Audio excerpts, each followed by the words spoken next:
नमस्कार। इस वक्त मौजूद हैं केंद्रीय पक्षी अनुसंधान संस्थान के स्थापना दिवस समारोह में।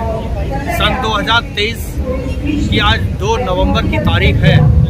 यहाँ पर शानदार मेला लगा है जिसे कैमरे की नज़र से हम आपको दिखाते हुए चल रहे हैं। इस मेले के अंदर कई बड़े बड़े वैज्ञानिक पक्षी विज्ञानी यहाँ पर पहुँचे हुए हैं।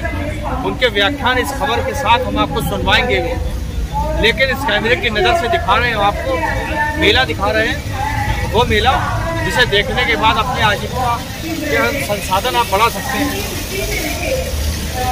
कहूँगा कैमरा पर्सन से क्लोज करके मुर्गियाँ भी दिखाएं, अंडे भी दिखाएं और साथ में लोगों को बताया जा सके कि किस तरीके से यहाँ पर मेला लगा है, इस मेले में क्या क्या हुआ है। आइए देखते हैं संपूर्ण रिपोर्ट। जुड़े रहिए हमारे साथ, देखते रहिए हमारी ये खास खबर।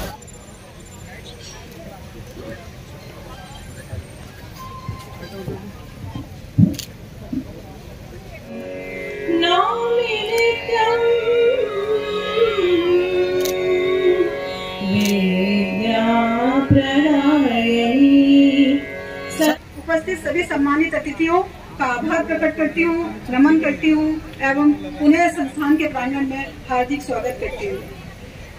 योग धारा की संस्कृति को परंपरागत करते हुए एवं इस पावन कार्यक्रम को सुचारू रूप से आयोजन की सफलता के लिए मां सरस्वती के श्री चरणों में प्रेम और आस्था के पुष्प सीधे देखे गए सामने।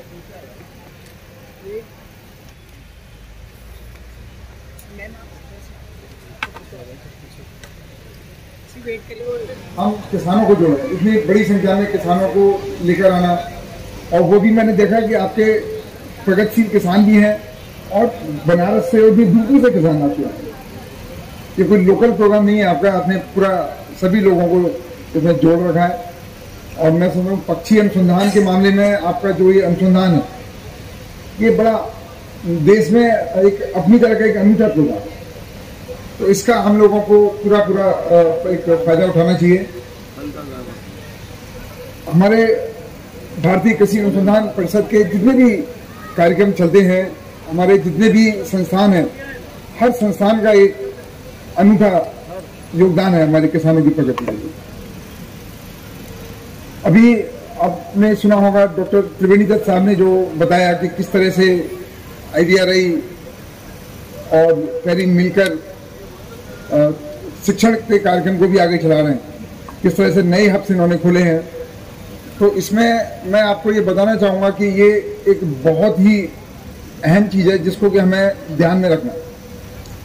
क्यों ध्यान में रखना है? क्योंकि आने वाले समय में अगर हम इसी तरह से चलते रहे जैसे हम चल रहे हैं, तो आंकड़े बताते हैं कि हम लोग सिर्फ फूड प्रोडक्शन 2030 तक सिर्फ 59% लोगों को हम फूड प्रोवाइड कर सकेंगे।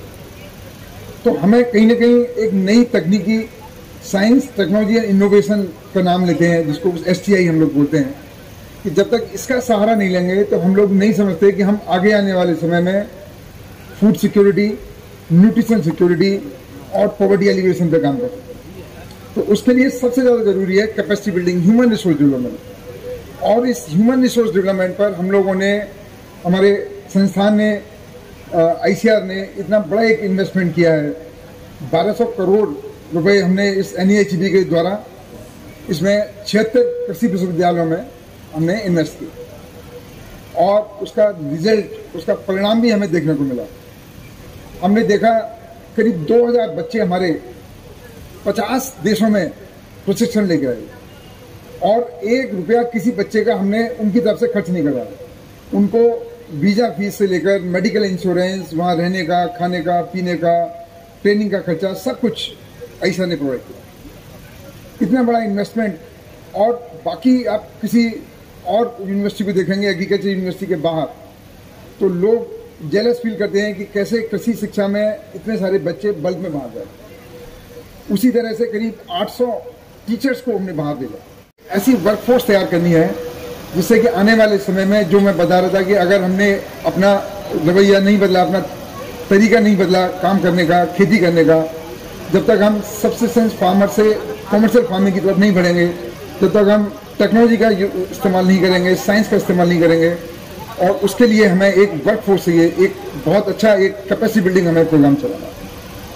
और इस कैपेसिटी बिल्डिंग को आगे बढ़ाने के लिए, जैसा कि डॉक्टर त्रिवेणी दत्त साहब ने बताया, हमने एक बहुत बड़े लेवल पर एक अच्छा इंफ्रास्ट्रक्चर भी खड़ा किया।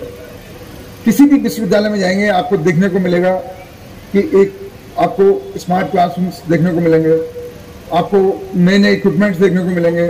16 हम लोगों ने सेंटर ऑफ एक्सीलेंस डेवलप किए हर फील्ड में, जैसे कि IVRA ने एक हमने डिजीज वैक्सीन आपने देखी होंगी, जितनी वैक्सीन डेवलप हुई है हमारे NIHB में काफी सहयोग दिया। IERA को जीनोमिक्स का हमने एक सेंटर ऑफ एक्सीलेंस बनाया, सेकेंडरी एग्रीकल्चर, IoT, AI, बहुत सारी चीजें।